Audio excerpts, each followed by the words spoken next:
하나님 말씀 오셨습니다. 하나님 말씀은 누가복음 18장입니다. 하나님 말씀은 누가복음 18장 35절부터 43절까지의 말씀입니다. 하나님 말씀은 누가복음 18장 35절부터 43절까지의 말씀, 신약성경 제 성경으로는 127페이지입니다. 찾으셨으면 제가 봉독하겠습니다.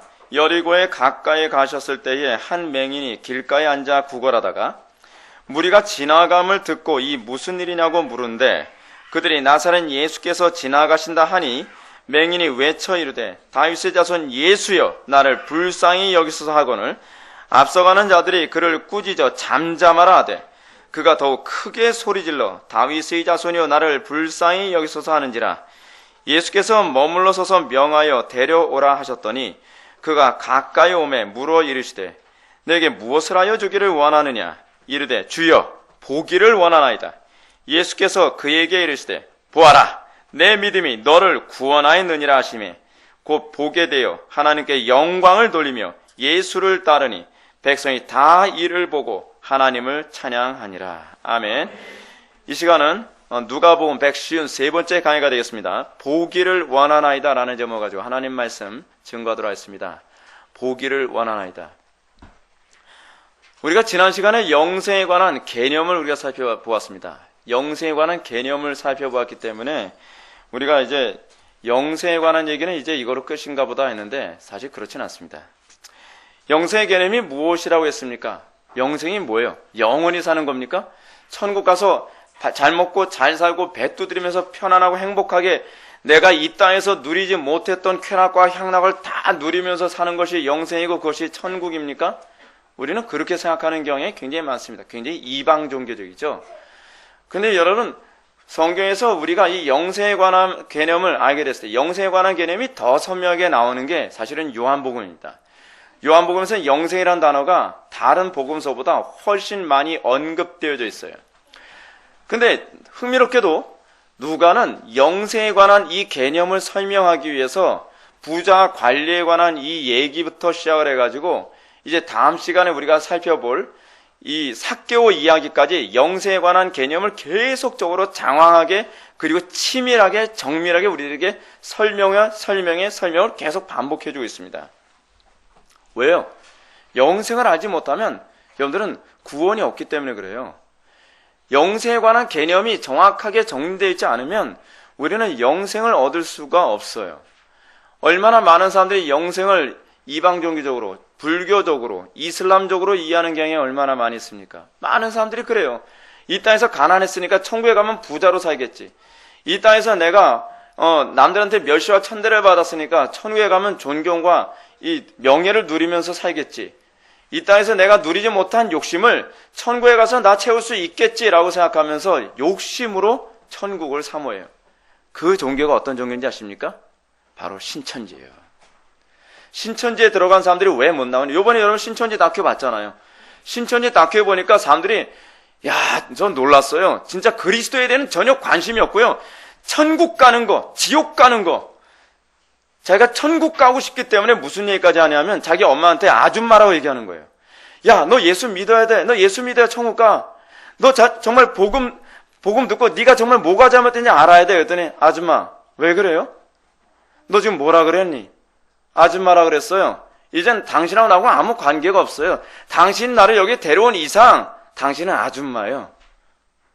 여러분, 왜 이렇게 종교가 사람을 잔인하게 만들죠? 그런 이유가 왜 생기죠? 천국이 목표가 돼서 그래요. 천국이 어떤 개념인지 몰라서 그래요. 영생의 개념이 무엇인지 몰라서 그래요. 영생이 뭐죠? 부모를 상처를 주고 내 주변 사람들에게 고통을 줘가면서도 내가 반드시 도달해야 될, 내가 욕심을 가지고 성취해야 될 그 무엇이라고 생각하기 때문에 그런 겁니다. 많은 사람들이 교회당에 열심히 나와요. 왜 나오죠? 이유가 어디 있죠?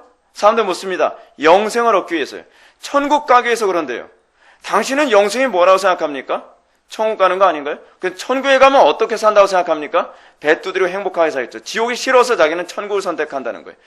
지옥이 싫어서 천국을 선택하는 사람이 가는 곳마다 지옥을 만듭니까? 자기 때문에 지옥을 만들어요. 자기 때문에 가정을 지옥으로 만들고, 자기 때문에 캠퍼스를 지옥으로 만들고, 자기 때문에 자기를 만나는 모든 사람들을 지옥으로 만들어요. 그러면서 그 사람은 얘기를 하는 거예요. 천국 가고 싶어서 이 짓 한다는 거예요. 그럼 그 사람이 과연 천국 갈까요? 여러분, 우리가 얼마나 영생에 관한 개념이 잘못 정리됐으면 이런 사악한 종교를 사람들은 그래도 거기에 구원이 있을 거라 믿으면서 15만 명이나 되는 사람이 신천지에 모여 있습니까? 놀라운 일 아닙니까? 인간이 얼마나 욕심이 많으면 그렇게 극악무도한데도 불구하고 가정을 다 파괴시키고 정말 천륜이라고 하는 부모와 자녀의 관계까지 완전 박살을 내도 그래도 나는 천국에 가겠다라고 생각을 하는 거예요. 이야, 놀랍지 않습니까? 놀라워요. 성경에 나오는 영생에 관한 정의를 잘못 아니까 얼마나 이렇게 사람들이 사악해진지 모릅니다. 영생이 뭐라 그랬습니까? 영생은 제자도예요. 영생이 뭐라 그랬죠? 예수 그리스도의 뒤를 따르는 거예요. 그것이 제자도죠. 그것이 제자도예요. 그래서 우리의 신앙의 선배들은 영생을 사모했기 때문에 그들이 죽기까지 사모했던 것은 그리스도를 사모했던 겁니다. 그리스도를 죽기까지 따르오리 저들 대답하였네. 네, 그게 영생이에요. 그게 영생. 영생이 뭐라고요? 주님을 죽기까지 따르는 겁니다. 생명 다해 따르는 겁니다. 주님과 연합하는 것입니다. 주님을 소유하는 것입니다. 그것이 영생입니다. 우리 지체 중에 한 명이 홈페이지에 아주 좋은 글을 하나 올렸습니다. 안디옥의 그 주교였던 이그나티우스라고 하는 사람의 이 순교의 사건을 거기다 올렸습니다. 이그나티우스가 순교를 하기 위해서 로마로 송환됐습니다. 시리아에서 로마로 송환이 됐죠. 근데 시리아에서 로마로 송환되면서 그는 야수들의 먹이가 되기 위해서 거기를 왔습니다. 이 이그나티우스가 자기 성도들에게 편지를 씁니다. 나를 위해서 기도하는데 순교 안 되게 해달라고 기도하지 말고 순교할 수 있게 해달라고 기도하라는 거예요. 이게 이해가 되는 얘기입니까? 여러분, 요즘 사람들이 이거 보면 어떻게 보죠? 광신자죠. 예수는 어떻게 믿어야 돼요? 예수는 자기 욕심 차려가면서 믿는 거예요. 점잖게 믿는 거예요. 오늘날 예수는 어떻게 믿는 거죠? 남에게 피해만 안 주고 나 혼자 천국 가기 위해서 나 혼자 조용히 잘 믿으면 되는 거예요. 왜 열심을 냅니까? 열심을 내면 광신자죠. 이상한 거죠. 누구만 열심을 낸다고 생각해요? 이단만 열심을 낸다고 생각하죠. 근데 우리의 신앙의 선배들이 그런 열심이 없었나요? 이그나티우스의 열심을 누가 과연 오늘날 갖고 있나요? 이상하게 냉랭하고 차갑고 외식적인 사람들이 정상적인 그리스도인인 것처럼 평가를 받고 있는 것이 오늘 한국교회의 심각한 비극입니다. 이단 하나 이기지 못하는 생명력이 하나도 없는데 그냥 차갑고 냉랭해도 그렇게 신사적이고 교양 있게 신앙생활하면 그것이 바로 기독교라고 생각하는 거예요. 과연 우리의 신앙 선배들이 그랬나요? 바울이 그렇게 신앙생활했나요? 베드로가 그렇게 신앙생활했나요? 오히려 사람들은 바울이나 베드로 보고 뭐라 했냐면 네 지식이 너를 미치게 하였도다라고 공격을 했습니다. 바울은 뭐라고 취급받았어요? 미친놈 취급을 받았어요. 근데 사도 바울이 뭐라고 답변합니까? 내가 결박된 것 이외에는 나와 같기를 원하나이다. 무슨 얘기죠? 당신들도 예수에 나같이 미쳤으면 좋겠습니다 라고 얘기하는 거예요. 그게 그리스도인이에요. 자, 이그나티우스가 순교를 앞두고 뭐라고 고백했는지 한번 봅시다. 그가 얼마나 그리스도를 소유하기 원했는지, 그게 정말 얼마나 영생을 소유하기 원했는지에 관한 우리의 신앙의 선배들의 고백이었습니다. 2세기에 베드로의 수제자였던 이그나티우스의 고백을 들어봅시다. 이제 나는 제자가 되기 시작했소. 나는 오직 그리스도를 얻기 위하여 보이는 것이나 보이지 않는 것이나 아무것도 상관하지 않소. 불과 십자가, 야수떼가 달려들게 하시오. 뼈가 부서지고 사지가 찢기고 온몸이 가루가 되고 마귀의 모든 악의가 나를 덮치게 하시오. 아무래도 좋소. 내가 그리스도 예수만 얻을 수 있다면 말이오. 뭐가 영생이죠? 그리스도를 소유하는 것입니다. 그리스도의 살과 피를 먹는 것입니다. 그리스도의 살과 피를 먹는다는 게 무슨 얘기죠? 오로지 말씀대로만 사는 것입니다. 주의 말씀이 나의 생명됨을 고백하는 것입니다. 멸시와 천대와 십자가와 고난을 당할지라도 주의 말씀대로 주의 계명대로 살아가는 것입니다. 하나님을 사랑하는데 어떻게 사랑합니까? 마음을 다하고 뜻을 다하고 목숨을 다하고 힘을 다하고 지혜를 다해서 사랑하는 것입니다. 내 이웃을 어떻게 사랑합니까? 내 몸처럼 사랑하는 것입니다. 그것이 영생입니다. 그것이 십자가의 길입니다. 그것이 그리스도를 따르는 것입니다. 그것이 바로 기독교 신앙입니다. 그렇습니다. 영생이란 우리가 흔히 생각하는 것처럼 천국에 가서 영원토록 행복하게 다른 사람을 아랑곳하지 않고 지옥에 가지 않는, 그것을 모면하는 그런 얄팍하고 별 볼 일 없는 그런 사고방식이 아닙니다. 영생이란 그리스도를 따르는 것이며 생명의 근원 되신 그리스도와 한 몸을 이루는 것입니다. 예수님께서 말씀하지 않으셨습니까? 요한복음 4장에서요. 영생을 그토록 사모하는 여자에게 뭐라고 말씀하세요? 영원히 목마르지 않는 생수를 주겠다고 얘기죠. 영원히 목마르지 않는 생수가 누구라고 예수님이 말씀하십니까? 나라고 얘기합니다. 예수 그리스도가 영원히 목마르지 않은 생수예요. 그분이 바로 영생이에요. 영생과 그리스도를 구분할 수 없어요. 그리스도 자체가 복음이고 십자가 자체가 복음이고 십자가 자체가 영생이에요. 십자가를 원수처럼 여기는 이 시대에 과연 영생이라는 이 복음이 이해가 될까요?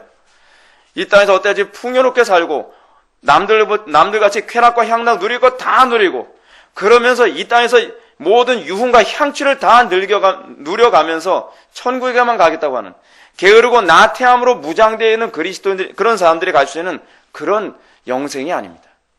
영생은 아무든지 나를 따라오고 십자가를 지지 않는 한 나의 제자가 될 수 없노라라고 얘기했던 것처럼 그리스도의 뒤를 따르며 아버지의 영광을 나타내고 어쩌니 하나님을 영화롭게 하는데 그의 인생이 투여되어지는 것, 그것이 바로 영생을 소유한 자의 모습인 것입니다.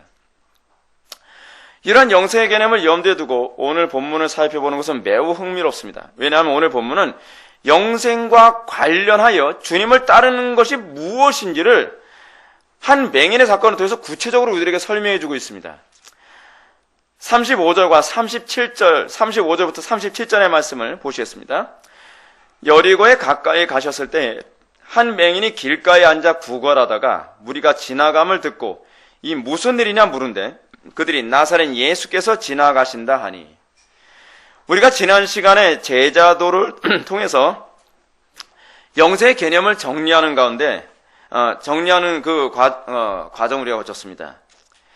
영생에 관한 누가의 논의가 영생에 관한 개념을, 종합적인 개념을 딱 정리했기 때문에 이제 영생에 관해서는 더 이상 할 얘기가 없지 않겠는가, 우리는 그렇게 생각할 수 있었을 겁니다.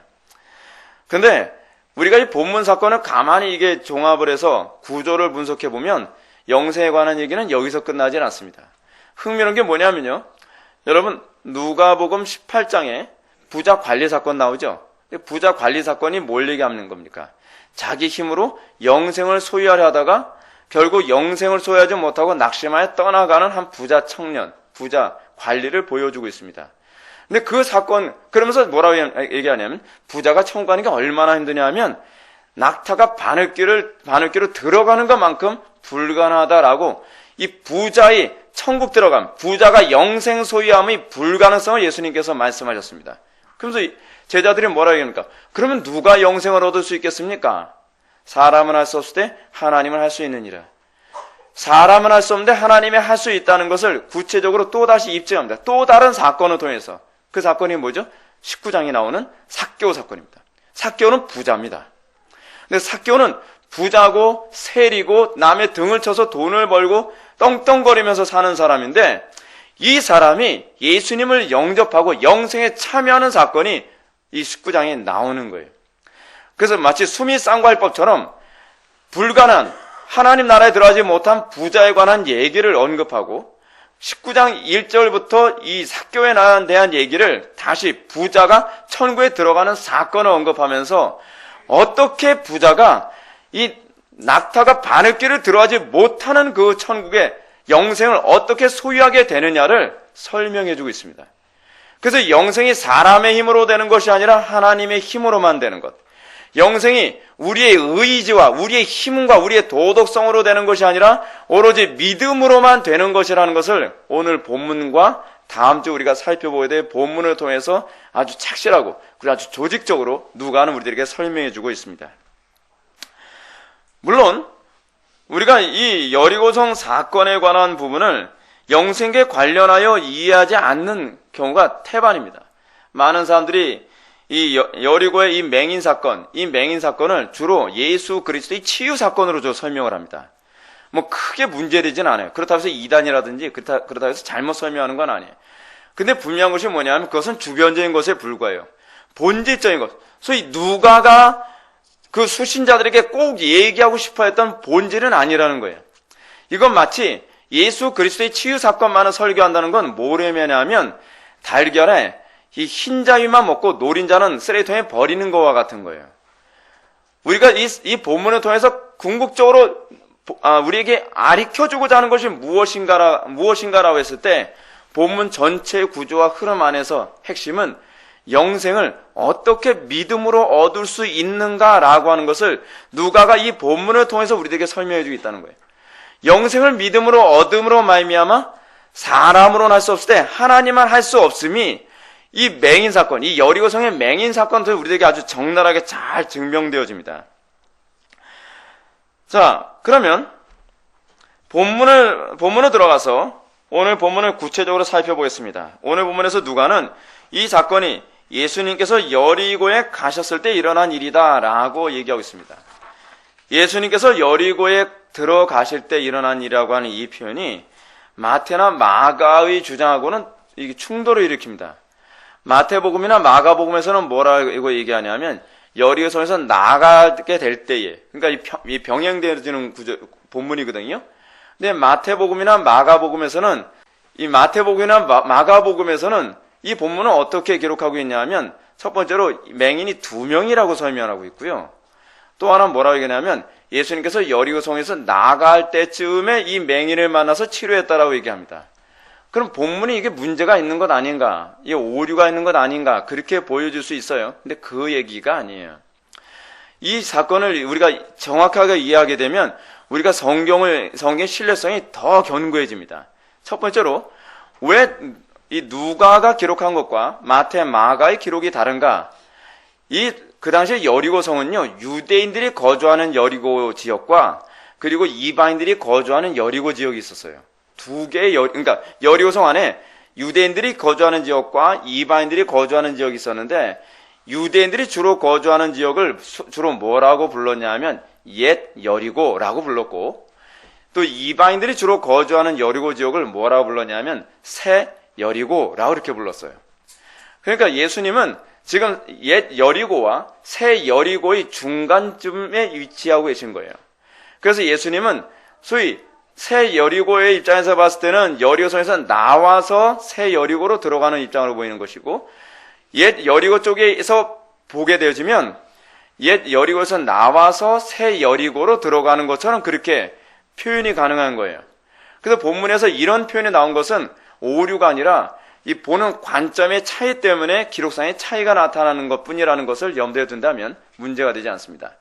그 다음에 우리가 살펴봐야 될 중요한 개념이 무엇이냐면 이거 좀 약간 어려운 얘기인데 사본화에 관한 문제입니다. 소위 자유주의 신학자들이 자꾸 어떤 식으로 얘기하냐면 마태, 마가, 누가복음 중에서 이 세 개의 복음서 중에서 어떤 복음이 가장 먼저 기록됐다라고 얘기하냐면 마가복음이 가장 먼저 기록됐다고 주장을 하거든요. 이유인 즉슨 마가복음에는 이적이 다른 성경보다 적기 때문에 제가 이런 표현 써서 죄송합니다. 속된 말로 구라가 덜 들어갔다고 이렇게 보는 거예요. 그 사람들은요. 예. 그래서 자유주의 신학자들은 마가복음을 가장 첫 번째로 기록됐다라고 그렇게 해석을 해요.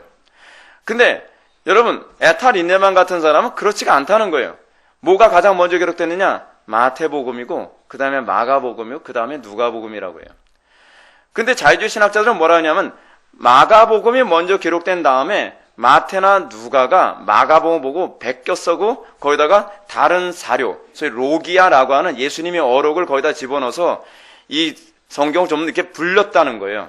그리고 그래서 사람들한테 이렇게 서로 많이 회자되는 이런 돌아다니는 얘기를 갖다 붙이고 거기다가 예수님을 좀 더 신격화하기 위해서 뻥을 좀 많이 집어넣어서 마태복음이나 누가복음의 분량이 더 두꺼워졌다라고 그렇게 해석을 하는 겁니다.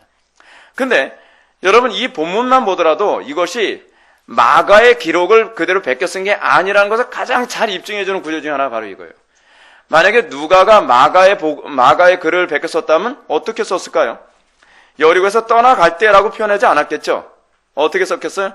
여리고에서 나가실 때라고 해서 마가복음의 기록 방식을 그대로 채용했을 겁니다.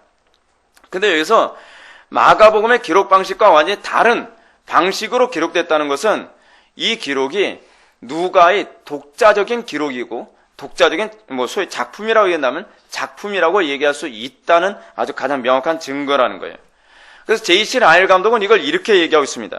세부적인 점들에 있어서 약간의 차이점이 나타나는 것은 복음서의 저자들이 개별적인 증인들이라는 사실에 대한 강력한 증거가 되며 또 복음서를 기록함에 있어서 그들이 서로 남의 것을 그대로 베끼지 않고 개별적으로 성령의 인도함을 받았다는 사실에 대한 증거가 된다. 그래서 여러분, 이 자유주의 신학에 영향받은 사람들하고 이런 논쟁을 하게 될 때 여러분들이 가장 먼저 딱 펴서 설명해야 될 구절이 바로 이런 부분인 거예요. 그래서 자유주의 신학자들이 얼마나 하나님을 믿지도 않는 사람들이 성경을 연구하는 그런 사람들이 신학자가 돼가지고 교회를 더 혼란스럽게 만드는 거예요. 이게 얼마나 심각한 문제인지 모릅니다. 자, 하여간 지금 이 사건에서 우리가 관심을 가져야 될 대상은 한 맹인입니다. 원래 다른 복음서에서는 맹인이 몇 명이라고요? 2명이라고 하는데 그럼 왜 한 명만 언급하느냐? 한 명에만 관심을 갖고 있어서 그래요. 그게 성경이 기록되어지는 방식이에요. 성경 예를 들어서 창세기에서도 여러분 보게 되면 가인과 아벨만 있었겠습니까? 다른 사람들 많이 있죠. 많이 있음에도 불구하고 성경의 함축성 때문에 일일이 그 많은 사람들 자지우지하게 다 언급할 수가 없어요. 가인의 또 동생이 있고 누가 있고 얘기할 필요 없어요. 꼭 필요한 사건만을 언급하기 위해서 성경은 그 사람만 언급을 해요. 이 누가복음에서도 이 2명의 맹인이었지만 이 한 명의 맹인, 그 한 명의 맹인을 마가복음에서는 이름이 뭐라고 얘기하냐면 바디메오라는 거예요. 바디메오. 마가복음은 그 사람의 실명까지도 거론하고 있어요. 바디메오. 바디메오 한 명을 거론한 이유가 무엇이냐? 바디메오 한 명을 거론함으로써 누가가 말하고자 하는 의도를 더욱더 선명하게 할 수 있기 때문에 그렇다는 거예요. 그래서 이 의도를 혼란스럽게 만드는 부분은 다 깎아버렸어요. 이 의도를 선명하게 만들 만한 부분만을 기록하고 사람들에게 전달해주고 있는 것입니다. 그러면 이 바디메오라고 불리는 이 한 맹인에 대해 살펴봅시다. 이 한 맹인은 지금 여리고 길가에 앉아서 뭐하고 있어요?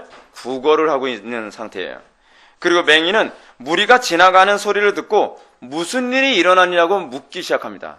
시끌벅적한 거예요. 수많은 무리들이 예수님이 지나갈까 별소리 다 했겠죠. 예수님 나를 고쳐주시오. 저 옷자락만 붙잡으면 돼. 별 자기네들끼리 하는 소리, 예수님 부르는 소리, 여러 소리가 많이 들렸을 거예요. 그러다 이 바디메오가 귀가 번쩍 트인 거예요. 그래서 뭐래요? 지금 무슨 일이 일어나고 있습니까? 지금 누가 지나가나요? 그러니까 그 무리 중에서 사람들이 이렇게 대답합니다. 나사렛 예수께서 지나가신다 라고 대답합니다. 자, 우리가 관심을 가져야 될 일이 이제 이 38절부터 39절의 말씀에 나타납니다. 38절부터 39절의 말씀을 보면 맹인이 외쳐 이르되 다윗의 자손 예수여 나를 불쌍히 여기소서 하거늘 앞서가는 자들이 그를 꾸짖어 잠잠하라 하되 그가 더 크게 소리질러 다윗의 자손 예수여 나를 불쌍히 여기소서 하는지라. 자, 여기서 지금 아주 흥미로운 부분이 있어요. 여러분들 대부분 성경을 대충대충 보는 경향이 있지 않습니까? 근데 여기서 정말 관심을 가지고 정말 정확하게 봐야 될 부분이 여기 있습니다. 여러분들은 만약에 지금 누가 지나가고 있습니까? 라고 딱 듣는데 나사렛 사람 예수가 지나가고 있어 라고 얘기한다면 여러분들은 반사적으로 예수님을 부를 때 어떻게 부르겠습니까? 나사렛 예수여 나를 불쌍히 여기소서 라고 얘기하지 않겠습니까? 근데 여기서 이 맹인은 나사렛 예수시여 라고 얘기하지 않고 다윗의 자손 예수시여 나를 불쌍히 여기소서 라고 얘기하고 있어요. 다윗의 자손이라는 이 표현은 신학적인 용어예요. 그 당시 유대인들이 다윗의 자손이라는 표현을 사용할 때는 누구에게 사용하냐 하면 메시아를 지칭하는 표현이에요. 지금 이 맹인은 예수님에 대해서 다른 사람들과 다른 이해를 가지고 예수님을 부르고 있는 것입니다. 그는 지금 다윗의 자손이라고 부름으로 말미암아 예수님에 대한 특별한 이해가 그 속에 내포되고 있다는 것을 우리는 알 수가 있습니다. 그는 지금 구약의 언약을 염두에 두고 있는 겁니다. 그는 단순히 어떤 위대한 선지자를 염두에 두고 있는 게 아니에요. 랍비 예수시여, 선생 예수시여라고 부를 수도 있었을 것입니다. 근데 그는 다윗의 자손 예수시여라고 얘기함으로써 그는 구약을 염두에 두고 있어요. 여러분, 유대인들은 우리들하고 다릅니다. 그들은 그냥 기본이 구약을 대충 어느 정도 아는 사람들이에요. 그래서 그 사람들은 끊임없이 언약의 성취를 기대하고 있는데 그 언약의 성취가 누굴 통해서 일어난다고 구약에서 계속 얘기하고 있어요? 다윗의 자손을 통해서 메시아가 오게 된다는 그 언약을 계속적으로 선지자를 통해서 얘기하고 있었거든요. 그는 지금 예수님을 구약을 통해서 그의 백성들에게 약속하신 메시아다라고 고백하고 있는 겁니다. 이건 대단한 고백입니다.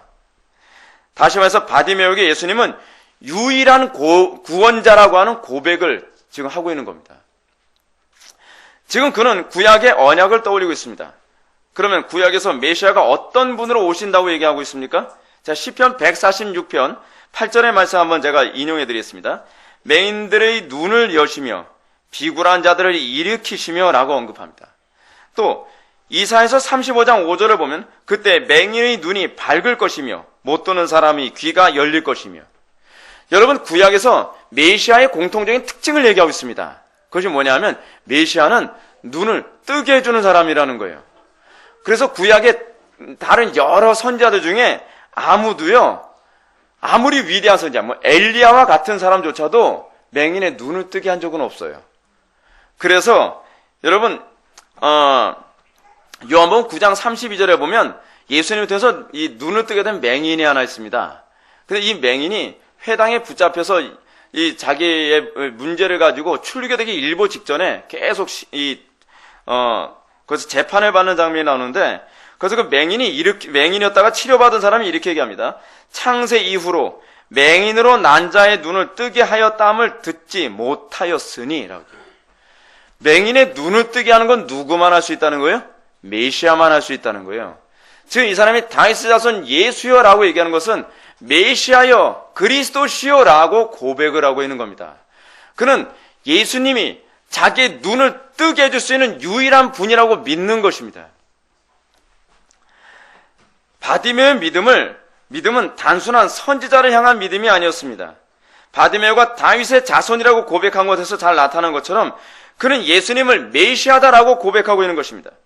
흥미로운 점은 지금 바디메오의 이런 고백이 부자 관리의 모습과 정확하게 대조를 이루고 있다는 거예요. 부자 관리는 예수님을 뭐라고 불렀죠? 선생이시여라고 불렀어요. 근데 이 눈도 안 보이는 무식하고 돈도 없고 아무것도 없는 이 초라한 이 바디메오는 예수님을 지금 뭐라고 고백하고 있어요? 메시아다라고 고백을 하고 있어요. 또 부자 관리는 자기 힘으로 구원을 추구하려 했지만 그는 실패를 했어요. 근데 이 바디메오는 자기의 힘으로 구원을 추구하려 하는 것이 아니라 어떻게 해요? 예수 그리스도를 따름으로, 예수 그리스도를 믿음으로 말미암아 구원을 받게 되고 있다는 사실입니다. 그러므로 바디메오는 예수님을 메시아로 고백함으로 말미암아 사람이 할 수 없는 것을 하나님은 할 수 있는 것을 그는 경험하게 되는 것입니다. 사랑하는 성도 여러분, 우리가 지금까지 영생의 개념을 구체적으로 알았다면 이제 우리가 영생을 얻기 위해서 취해야 될 것이 무엇인지를 잘 기억해야만 합니다. 영생의 개념만 하는 것이 중요한 게 아니죠. 중요한 것은 우리가 영생을 얻는 것 아닙니까? 근데 영생을 어떻게 얻느냐? 영생을 얻기 위해서 우리가 취해야 될 것이 무엇이냐? 그것은 바로 예수님은 우리의 구원자로 고백하는 것입니다. 예수님은 우리의 유일한 구원자로 고백하지 않는 사람은 결코 영생을 얻을 수가 없습니다. 주 예수보다 귀한 것은 없네. 이 찬송이 내 고백이 되어야 돼요. 옆에 있는 성도의 고백이 아니라, 부모의 고백이 아니라 내 고백이 되어야 돼요. 주 예수보다 더 귀한 것은 없네. 이 세상 부귀와 바꿀 수 없네. 이 세상 명예와 바꿀 수 없네. 이 세상 행복과 바꿀 수 없네. 이게 영생을 소유했다는 자들의 고백입니다. 부자 관리와 같은 태도가 우리에게 있다면 철저히 부인해야만 합니다. 내 힘으로 나의 삶의 문제를 해결할 수 있다는 태도가 포기되어져야만 합니다. 내 삶의 모든 문제는 사람이 할 수 없는 것이며 오로지 하나님만 할 수 있다고 인정해야만 합니다. 그랬을 때 우리는 우리의 모든 무기를 내려놓습니다. 그럴 때 우리는 비로소 내 힘으로 나를 구원하려 하는 일체의 모든 노력을 포기하게 됩니다. 그리고 우리는 오로지 그리스도만 붙잡으려 합니다. 그리스도를 따르려 합니다. 그리고 그리스도만이 유일한 나의 구원자임을 고백하게 됩니다. 돈이 여러분들의 구원자가 아닙니다. 명예가 여러분들의 구원자가 되지 않습니다. 인맥이 여러분들의 구원자가 되지 않습니다. 쾌락이 여러분들의 구원자가 되지 않습니다. 어떤 것도 나에게 구원자가 될 수 없다는 것을 인정합니다. 모든 것을 잃어도 좋다. 이그나티우스의 표현처럼 내가 그리스도만을 소유한다면 내 몸이 갈기하게 찢기고 내 뼈가 다 으스러져서 떡같이 된다 할지라도 예수 그리스도의 떡에 내가 참여할 수만 있다면 나는 그리스도만을 소유하겠다. 이것이 영생을 소유하는 자의 태도입니다. 그런데 우리는 너무도 교만한 나머지 내 일상 가운데 자녀를 교육하고 결혼 생활을 유지하고 돈을 벌고 내 미래를 계획하고 건강을 유지하는 등등의 문제에 관해서 사람이 할 수 있는 것이라고 착각을 합니다. 내 인생에 있어서 그리스도는 필요가 없습니다. 내가 살아가는 가정에서 결혼 생활하는 데 있어서 자녀들을 양육하는 데 있어서 학교 공부를 하는 데 있어서 일상의 모든 문제에 있어서 그리스도는 별로 필요하지가 않습니다. 그리스도는 어떨 때만 필요해요? 천국 갈 때만 필요한 거예요. 오히려 평소에는 거슬리죠. 그리스도께서 여러분들에게 거슬림의 대상입니까? 예수님께서 말씀하시죠. 내가 모퉁이 돌이 됐는데 어떤 사람에게는 내가 디딤돌이 되는 사람이 있냐면 어떤 사람에게는 내가 걸림돌이 되기도 할 것이다. 그래서 그 돌이 떨어져서 사람들 다 부숴버리고 말 것이다. 여러분들에게서 그리스도는 인생을 살아가는데 걸림돌입니까? 인생을 살아가는데 피곤한 존재입니까? 인생을 살아가는데 나를 스트레스 받게 만들고 괴롭게 만드는 존재입니까? 아니면 그리스도가 나의 유일한 소망이고 내가 그리스도가 없었다면 어떻게 내가 가정, 어떻게 내가 직장 생활을, 어떻게 내가 사회 생활을, 내가 어떻게 내 인생의 문제를 계획하고 살아갈 수 있었을까라고 고백할 수 있겠습니까? 영생은요, 그렇게 간단한 문제가 아닙니다. 소위 안목이 바뀌는 겁니다. 예수 그리스도의 가치가 보이기 시작하는 겁니다. 그 예배가 뭐예요? worship이잖아요. worship. worship이라는 게 무슨 게? worth와 ship의 합성 아니에요? 최고의 가치로 보여지기 시작하는 거예요. 그런 사람만이 예배할 수 있는 거예요. 그런 사람만이 예수님을 나의 메시아요, 나의 구세주라고 고백할 수 있게 되는 것입니다. 오늘날 우리는 예수님이 나의 메시아됨을 잘 인정하지 못합니다. 중요한 것은 우리의 삶에서 오직 주님만 바라보게 되는 것입니다. 이렇게 될 때 비로소 우리는 바디메오와 같은 예수님을 평범한 선지자가 아닌 메시아로 바라보게 되는 것입니다. 여러분은 예수님이 그렇게 보이십니까? 여러분들은 메시아라니까 메시아인가 보다. 그의 문제가 아니라 정말 그리스도만 붙잡아야만이 나에게 유일한 소망이 있다는 것이 보이냔 말이에요. 바디메오에 있어서 메시아는 설명되어지거나 가르쳐지거나 이해되어진 메시아가 아니에요. 그에게 있어서 메시아는 자기의 실존 자체가 정말 목마르게 사모하는 존재로서의 메시아예요. 여러분들이 이해하고 있는 그리스도는 과연 그런 분이시냔 말이에요. 그러므로 영생을 진정으로 사모하는 자의 특징을 잘 보여주는 바디메오는 적극적으로 그리스도를 만나려 합니다. 39절의 말씀을 다시 한번 보면 바디메오가 간절하게 예수님의 이름을 부르자 앞서가는 자들이 그를 꾸짖어 잠잠하라 라고 야단을 치는 것을 보여야 됩니다. 그의 눈에는 아무것도 보이지 않습니다. 예수님이 어느 방향으로 가고 계신지도 모릅니다. 단지 예수님이 주변에 있다는 것밖에는 아는 것이 없습니다. 그럼에도 불구하고 예수님만이 언약의 성취자요 자신의 눈을 뜨게 해줄 수 있는 유일한 분이라는 확신이 있었으므로 그는 이러한 장애 때문에 포기하지 않습니다.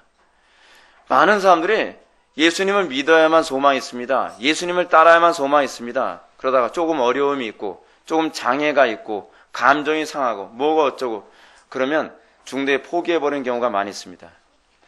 여러분, 그거는 예수님이 메시아로 안 보인다는 겁니다. 예수님이 메시아로 보이는 사람은 포기할 수가 없습니다. 아니, 포기가 되어지지 않습니다. 지금 이 사람은 이렇게 고백하고 있습니다. 더욱 크게 소리를 질러 다윗의 자손이여 나를 불쌍히 여기소서. 그러하여금 그리스도께로 가지 못하도록 장애가 심하면 심할수록 그의 저항은 더욱더 강해집니다. 그는 더욱더 크게 소리 지르며 예수님을 부릅니다. 그가 어려움이 강할수록 그는 더욱더 그리스도를 붙잡고 있습니다. 사랑하는 성도 여러분, 진정으로 주님의 뒤를 따르며 영생을 소유하게 되는 사람에서 볼 수 있는 간절함이 바로 이겁니다. 여러분, 성경에 어떤 사람이 그냥 교회를 놀러 다니면서 가듯이 그렇게 구원받았다는 걸 여러분 본 적 있습니까? 아니에요. 구원은 그렇게 받질 않아요. 세월 때우듯이 예수 믿지 마세요. 교회만 왔다 갔다 하면 언젠간 천국 가있지. 마귀가 좋아하는 얘기라는 거 여러분 알고 계십니까? 신앙은 그런 게 아니에요. 성경에 수많은 사람들이 예수님을 따라다녔지만 예수님을 구주로 영접하는 사람이 그토록 많지 않았습니다. 지금 여기서 이 사람은 예수님을 따르는데 장애가 될수록 더욱더 예수님을 붙잡았다고 얘기합니다. 이 모습은 이 사람에게만 나타나는 것이 아닙니다. 12해 동안 혈우병 앓렸던 여인에게도 그런 모습이 동일하게 나타납니다. 우리가 다음번에 살펴보게 될 삭개오도 예외인 줄 아십니까? 삭개오도 예수님을 만나기 위해서 뽕나무 위에 올라가는 적극성을 보이고 있습니다. 행위구원이라고요? 아니에요. 그게 믿음의 반응이에요. 믿음의 특징이 무엇인가? 참된 믿음은 바디메어처럼 환경에 주저앉는 것이 아닙니다. 도리어 더 강력하게 환경을 극복하고 저항하며 내가 그리스도를 만나지 않으면 소망이 없다는 이 절박감에 그의 마음이 사로잡히는 상태입니다. 이 저항은 포기가 안 되는 소망 때문에 나타나는 것입니다. 저항이 심하면요, 그리고 어려움이 심하면 포기하고 싶어요. 근데 포기가 안 되는 거예요.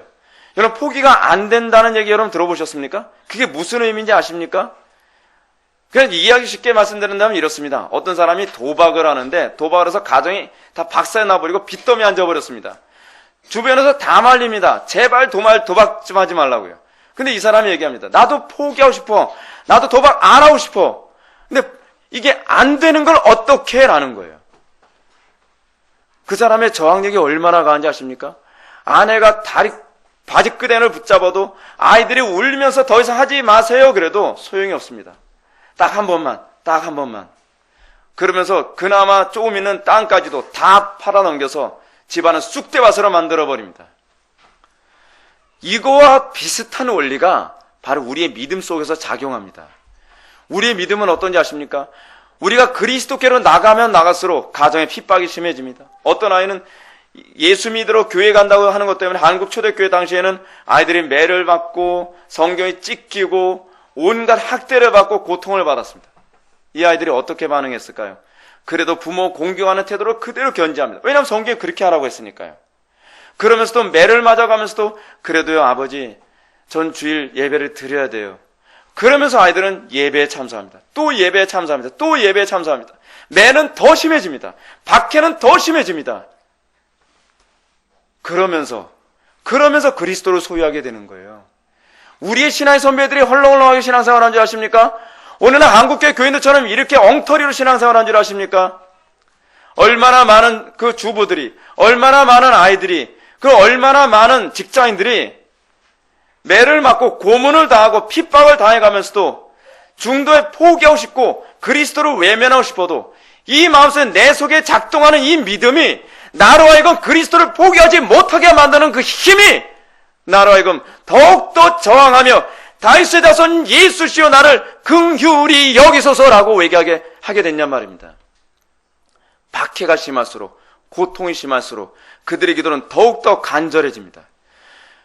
그들이 언제쯤 하나님께서 이 약속을 지켜주시겠나이까? 언제쯤이면 하나님께서는 그 눈먼 자의 눈을 떠주시겠다는 그 약속을 나에게 성취시켜 주시겠나이까? 이게 믿음입니다. 언약을 끝까지 붙들고 하나님께서 언약을 성취해 주실 거라는 이 믿음이 내 속에서 사라지지 않기 때문에 박해를 당하고 고통을 당하고 팔다리가 부러져도 그래도 그리스도를 소유하는 것을 포기할 수 없게 되는 것, 그것이 믿음의 힘입니다. 그래서 요한이 뭐라고 얘기합니까? 세상을 이기면 이것이니 너희의 믿음이라. 믿음이 뭡니까? 헐렁헐렁한 게 아니에요. 조그만 장애 어려움 앞에서 무릎을 꿇는 게 믿음이 아니에요. 성경에서 여러분 믿음이 그렇게 헐렁헐렁한 거라고 얘기하고 있습니까? 히브리서 11장에서 믿음을 뭐라고 얘기합니까? 세상이 감당할 수 없는 자로다. 왜 그렇죠? 성도의 견인 때문에 그래요. 끝까지 인내하며 그리스도께 대한 믿음, 하나님의 언약의 성취에 대한 믿음이 포기를 못하게 만드는 거예요. 그게 바로 믿음입니다. 믿음. 이제 우리는 이러한 바디메오의 간절한 호소를 들으신 예수님의 반응을 봅시다. 40절과 41절의 말씀을 보셨습니다. 다 같이 읽겠습니다. 시작. 예수께서 머물러 서서 명하여 데려오라 하시더니 그가 가까이 오매 물어 이르시되 내게 무엇을 하여 주기를 원하느냐 이르되 주여 보기를 원하나이다. 바디메오의 애절한 간구의 소리를 들으신 예수님은 제자들을 명하여 그를 데려오라고 명하십니다. 흥미로운 것은 복음서에서 나오는 예수님을 만났다는 사람들은 거의가 다 장애를 극복하며 예수님을 만나는 장면으로 묘사됩니다. 가나안 여인이 예수님을 만날 때 어떻게 만났죠? 쉽게 만나지 못했습니다. 저항을 맞이했습니다. 가나안 여인이 다윗의 자손 예수여 나를 불쌍히 여기소서 예수님을 찾을 때 대꾸도 하지 않습니다. 자녀의 떡을 취하여 개에게 줌이 마땅치 아니하도다. 그 여자를 향해서 얘기하는 것도 아니고 제자들에게 농담하듯이 예수님이 말씀하십니다. 자존심 상하죠? 기분 굉장히 나쁠 거예요. 근데 그 여자가 뭐라 얘기합니까? 자기가 말한 것에 대꾸도 하지 않고 쳐다보지도 않는 예수님을 향하여 주여 올소이다마는 개들도 자네의 밥상에서 떨어진 빵 부스러기를 먹나이다. 그런 모습을 패스했을 때 예수님이 비로소 그를 받아들입니다. 그리고 그가 이것이 믿음이라고 규정하십니다. 여기서도 예수님은 긍휼이 많으신 하나님의 영광을 보여줍니다. 하나님은 정말로 구하고 찾고 두드리는 자들의 간구를 결코 물리치지 않는다는 것을 우리들에게 잘 보여주고 있습니다. 다시 말해서 우리가 진정으로 그리스도를 따르기 원한다고 한다면 그는 어떤 사람이라도 영생을 얻게 될 거라는 것입니다. 영생을 진심으로 얻기를 원하십니까? 진정으로 그리스도를 따르기를 원하십니까? 정말 주님을 믿는 믿음 안에 있기를 진짜로 원하십니까? 그렇다고 한다면 주님께서는 절대로 여러분들을 물리치지 아니하실 거라는 사실입니다. 이것이 우리가 소망을 가지고 믿음을 가지고 끝까지 고난 가운데서도 주님을 붙들게 만드는 원동력이 됩니다. 주님의 속성, 주님의 신실하심, 주님의 자비하심, 주님의 긍휼히 여기심을 믿기 때문입니다. 그러나 애석하게도 오늘날 너무나 많은 사람들이 진정으로 주의 이름을 간절히 사모할 만큼 그 마음이 가난하거나 겸손하지 못한 경우가 많습니다. 한국교회 교인들이요, 너무나 그 마음이 부유합니다. 주님이 없으면 말지? 안 도와주시면 말지? 주님만 도와줄 수 있나? 내가 힘이 있는데? 내가 인맥이 있는데? 내가 권력이 있는데? 내가 돈이 있는데? 까짓것 돈을 해결해버리고 말지? 오늘날 한국교회 교인들에게 너무 흔히 나타나고 있는 부분 아닙니까? 하나님에 대해서, 그리스도께 대해서 전혀 목마르질 않아요. 오늘 여러분들 예배에 참석하면서 은혜 받으면 좋고 안 받으면 말지? 그 태도로 온 사람도 있습니까? 똑같습니다. 다르지 않습니다. 진정으로 그리스도를 간절히 사모하는 사람이라면 내가 오늘 여기서 은혜 받지 않으면 나는 돌아갈 수 없습니다 라는 태도를 견지하는 것입니다. 여러분, 저는 아직까지도 기억납니다. 제가 어렸을 때 정말 은혜를 사모하는 사람이 어떻게 은혜를 받았는가 기억합니다.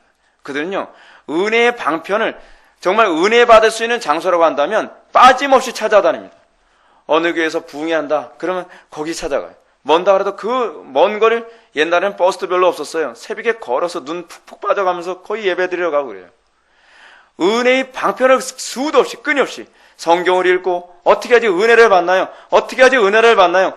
예배하는 곳에 부흥회, 그래서 성경을 읽고 또 설교를 듣고 또 설교집을 읽고 은혜를 받기 위해서 주여 나도 저 사람 같은 은혜를 주십시오. 나도 저 사람 같이 은혜 받을 수 없나요? 그렇게 구하고 찾고 두드리는 사람 중에서 은혜를 못 받은 사람 저는 본 적이 없습니다. 정말 사모하면서 나도 저 집사님처럼 은혜 받게 해주십시오. 나도 저 권사님처럼 은혜 받게 해주십시오. 그러면서 그 은혜를 사모하면서 성경을 읽고 기도하고 또 부흥회를 참여하고 그러면서 은혜 받는 자리를 끊임없이 찾아다니는 가운데 어느 날 하늘이 쪼개지는 것과 같은 은혜가 쏟아지면서 하나님께 기쁨의 감격에 찬송을 하는 경우가 얼마나 많은지 모릅니다. 바디메오는 그런 사람이에요. 바디메오는 그냥 가만히 앉아있으면 예수님이 오셔서 아이고 내가 너 불쌍한데 내가 은혜 받게 해줄까? 그렇게 생각하지 않았습니다. 믿음, 예정론은 사람을 수동적으로 만들지 않습니다. 믿음과 예정론은 사람을 더욱더 적극적으로 만듭니다. 왜냐하면 하나님의 작정을 믿기 때문입니다. 하나님의 선하심을 믿기 때문입니다. 그렇기 때문에 어느 시대든지 믿음과 예정과 작정을 믿는 사람들은 세상이 감당할 수 없을 정도로 적극적이었습니다. 우리에게 그것이 나와야만 합니다. 성경에 나오는 인물들이 우리들에게 그것을 증명해 주 있습니다. 우리에게 믿음이 있다면 우리가 주님을 만나기 위해 결코 게으르지 말아야만 합니다. 성경은 우리들에게 부지런히 은혜를 구하라고 얘기하고 있습니다. 부지런히 구하고 찾고 두드리라고 얘기하고 있습니다. 그것이 신자들입니다. 그것이 믿음이 있다는 자들에게 나타나야 될 표이기도 합니다. 부지런히 은혜의 방편을 사용하며 그 은혜의 장소를 억척스럽게 찾아다니고 은혜를 받을 수 있는 모든 은혜를 사모한다고 한다면 그는 은혜를 못 받지는 않을 것입니다. 하나님의 선하심이 결코 외면하지 않을 것입니다. 어려움과 장애가 올지라도 결코 뒤로 물러서지 않을 것이며 주님께서 부르시는 음성을 듣기 전까지 그의 노력은 결코 쉬지 않을 것입니다. 제가 아는 어떤 사모님이 계십니다. 근데 그 사모님은 정말 은혜를 받고 싶어서요. 얼마나 애를 썼냐면 교회에서 부흥회를 하는데 담임 목사님이 부흥회를 인도한대요. 부흥회를 인도하는데 담임 목사님이 40일 동안 새벽과 그리고 저녁 때 부흥회를 인도했대요. 근데 그 사모님이 처녀 시절에 자기가 은혜를 받고 싶어가지고 딴 사람들 한 번 참석해도 힘든 것 자기는 새벽과 저녁에 양쪽을 다 참석했다는 거예요. 여러분 얼마나 지독합니까? 근데 우리의 신화의 선배들이 70년대 60년대 우리의 신화 선배들이 그렇게 은혜를 사모했어요. 그래서 한국교회가 그렇게 일어난 교회예요. 근데 배부르고 등 따스하고 편리해지니까 어떻게 합니까? 얼마나 게으르고 나태하고 얼마나 이 안일하게 신앙생활을 하는지 모릅니다. 그래서 한국교회가 제대로 되길 바랍니까? 한국교회가 정말 세상에 감당할 수 없는 교회가 되길 바랍니까? 착각하지 마십시오. 지상에 어떤 종교도 그렇게 느슨한 종교는 없습니다. 지상에서 가장 느슨한 종교가요, 오늘날 기독교입니다. 이거는 정말 안타까운 일이 아닐 수가 없습니다. 우리에게 믿음이 있다면 우리가 주님을 만나기 위해 결코 게으르지 말아야 되죠. 그리고 특이하게도 주님은 맹인을 만나자마자 내게 무엇을 하여 주기를 원하느냐라고 묻습니다. 아니 모르십니까? 예수님이요? 맹인이 안 보여서 예수님을 찾으면, 그리고 그 속마음을 이미 다 알고 계신 주님께서 왜 묻습니까? 우리는 여기서 이 특이성을 발견해야만 합니다. 왜 물으실까요? 왜 예수님이 이런 질문을 하실까요? 주석을 찾아봐도 주석에서 이런 얘기를 안 해주고 있어요. 왜 예수님이 이런 말씀하셨을까요? 그 이유는 그의 입술을 통해서 예수님의 메시아 되심을 공개적으로 고백받기 원하셨던 것입니다.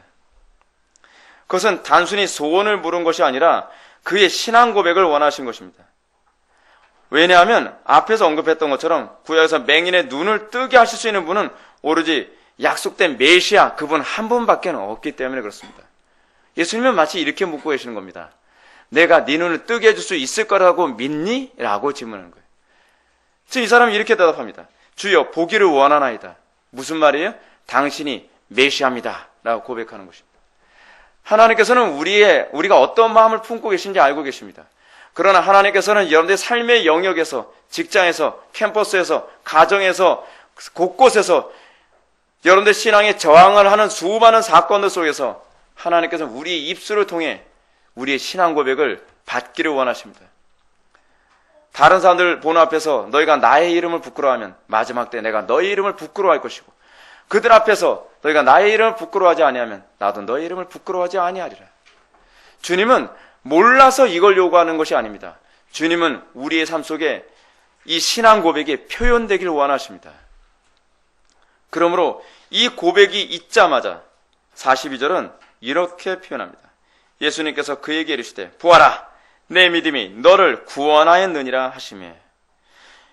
그래서 우리 주님은 바디메오가 보기를 원하나이다 라고 고백하자마자 예수님은 보아라 라고 말씀하십니다.